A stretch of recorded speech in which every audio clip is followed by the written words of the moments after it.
Okay बेटा, हम लोग पहुंचे टैक्सेशन में, सैलरी इनकम में, सम्स वाले पेजेस में, इलस्ट्रेशन 23। इसका एक वीडियो मैंने बनाया था जिसके अंदर मैंने आपको पे स्केल सिखाया था। लास्ट वीडियो लेक्चर में ये वाला जो पे स्केल है फर्स्ट पॉइंट में कि ही join on 1717 in the pay grade of 10,000, 1,000, 13,000, 2,500, 28,000। तो ये मैं सॉल्व कर चुका हूँ। अभी आगे बढ़ते हैं। Compute the salary income of specified employee Ritwik for the previous year relevant to the assessment year 22-23 from the following data made available। Basic salary हमारा हो गया। इसके बाद लिखा डीएनएस अलाउंस। डीएनएस अलाउंस है 85,200। अब ये जो डीएनएस अलाउंस है 85,200 ये फुल्ली टैक्सेबल होता है, तो इसको अपनी मेन स्टेटमेंट में लिखने का डीएनएस अलाउंस ये हम लोग मेन स्टेटमेंट में लिखेंगे 85,200 डीएनएस अलाउंस। इसके बाद हमको क्वेश्चन में दिया हुआ है बोनस एंड कमीशन 16,000 रुपए। बोनस एंड कमीशन भी फुली टैक्सेबल होता है 16,000। इसको भी अपनी मेन स्टेटमेंट में लिखने का। बोनस एंड कमीशन ये फुली टैक्सेबल होता है 16,000 रुपए। इसको हम अपने मेन स्टेटमेंट में लिखेंगे। अब बोनस एंड कमीशन के बाद दिया हुआ है एंटरटेनमेंट अलाउंस। बेटा एंटरटेनमेंट अलाउंस जो लिखा है 1,000 पर मंथ, एंटरटेनमेंट अलाउंस जो 1,000 पर मंथ लिखा हुआ है, इसमें सिर्फ गवर्नमेंट एम्प्लॉयज के लिए कुछ एग्जामिशन के रूल्स हैं, नॉन गवर्नमेंट के लिए नहीं। तो ये जो ऋत्विक है ये नॉन गवर्नमेंट एम्प्लॉय है। अगर ये गवर्नमेंट एम्प्लॉय होता तो यहाँ पे कोई ना कोई government company, public sector unit का कोई ना कोई नाम दिया हुआ होता। तो ये जो ऋत्विक है ये नॉन गवर्नमेंट एम्प्लॉय है। नॉन गवर्नमेंट एम्प्लॉयज के लिए एंटरटेनमेंट अलाउंस फुल्ली टैक्सेबल होता है 1,000 पर मंथ। जब भी ऐसा पर मंथ कोई इन्फॉर्मेशन बेटा, तो आप लोगों को पहले चेक कर लेने का कि इस आदमी ने 12 के 12 महीने जॉब किया है कि नहीं।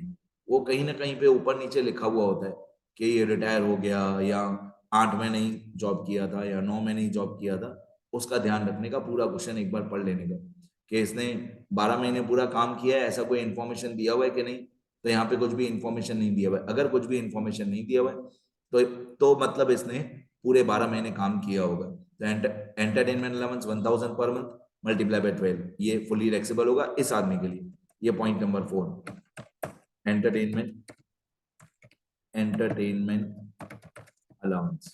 और ये है 1,000 per month, 1,000 rupees per month multiply by 12 महीने, और ये हो जाएगा हमारा 12,000। ये 12,000 हो जाएगा। ये हमारे लिए फुल्ली टैक्सेबल होगा, ऋत्विक के लिए फुल्ली टैक्सेबल होगा। ठीक है, आगे एंटरटेनमेंट अलाउंस में जो एग्जम्पशन माइनस होता है वो नीचे स्पेसिफिक डिडक्शंस में माइनस होता है, वो भी गवर्नमेंट एम्प्लॉइज के लिए, इसके लिए नहीं, ये ऋत्विक के लिए नहीं।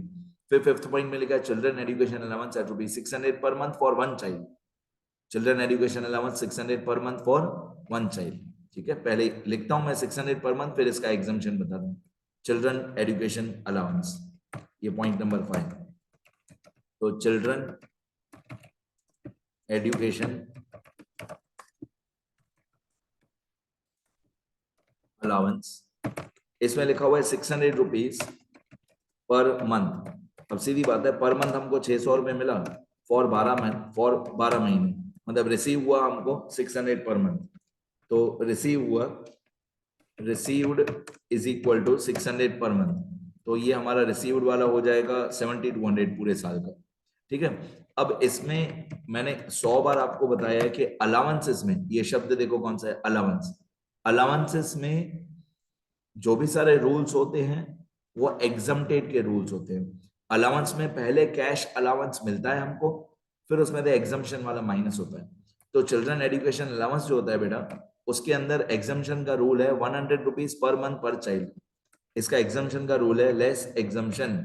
इसका एग्जम्पशन का रूल होता है 100 rupees per month per child, ये रूल होता है इसका। इसका रूल होता है 100 per month per child up to a maximum, ये रूल है, up to a maximum of 2 children, ये इतना एग्जम्प्ट होता है। ठीक है, अब हमारे जो क्वेश्चन है उसमें लिखा हुआ था कि एक ही चाइल्ड है, फॉर 1 चाइल्ड, एक ही बच्चे के लिए ये 600 रुपीज पर मंथ हमको मिला है। तो 12 महीने का 7,200 रिसीव हुआ। अब एग्जम्पशन होगा 100 per month for 12 months. Exemption होगा 100 पर मंथ फॉर 12 मंथ्स, तो एग्जम्पशन आ जाएगा हमारा 1,200 रुपए। अब आप 7,200 में से 1,200 माइनस करोगे तो 7200 माइनस 1200 करोगे तो बाकी टैक्सेबल जो आएगा वो टैक्सेबल आएगा 6000। एक मिनट मैं लाइन अच्छे से ड्रॉ करूं। तो जो टैक्सेबल आएगा वो आएगा 6000 रुपीज, और ये हमारा रूल है 100 per month per child up to a maximum of 2 children, and 300 और भी एग्जाम्प्ट होता है हॉस्टल एक्सपेंडिचर के लिए, बच्चों के हॉस्टल में रहने खाने के लिए 300 रुपए और भी, another 300 per month per child up to a maximum of 2 children for hostel expenditure। ठीक है, इस क्वेश्चन में हॉस्टल अलाउंस ऋत्विक को मिला नहीं है, अपने बच्चों के हॉस्टल के लिए अलाउंस ऋत्विक को मिला नहीं है, तो उसमें रिसीव्ड कितना, एग्जाम्प्टेड कितना, वो सब लिखने की जरूरत नहीं है। इसमें सिर्फ एजुकेशन अलाउंस मिला है, तो मिला है 600 पर मंथ, एग्जाम्प्ट है 100 per month. Done. Next point, sixth point. अब सिक्स्थ पॉइंट में लिखा हुआ है the employer has provided him a flat. तो मैं क्या करूंगा, ये जो फ्लैट वाली बात है सिक्स्थ पॉइंट, सेवंथ पॉइंट है कार दिया है शफीर ड्राइवर, शफीर या शफर बोलते हैं, कार है दी है ड्राइवर के साथ, सिक्स्थ पॉइंट में घर दिया है, सेवंथ पॉइंट में पीएफ दिया हुआ है। ठीक है, ये सब इसके लिए मैं अलग से एक वीडियो लेक्चर बनाऊंगा, अभी नहीं, अभी जितना इस वीडियो लेक्चर में बताया उतना लिखो, तो छोटे छोटे पार्ट्स करके बनाऊंगा तो इंटरेस्टिंग लगेगा। ठीक है, इतना लिखो पहले, फिर रेंट फ्री अकोमोडेशन है, कार है, वो नेक्स्ट वीडियो में बता दूँ। और ये बेसिक सैलरी वाली जो बात है ये मैं पहले वीडियो में बता चुका हूँ, कैलकुलेशन सारी, बेसिक सैलरी कितना आया, कैसे आया, ये सारा मैं बता चुका हूँ। ठीक है, इतना लिखो सब लोग।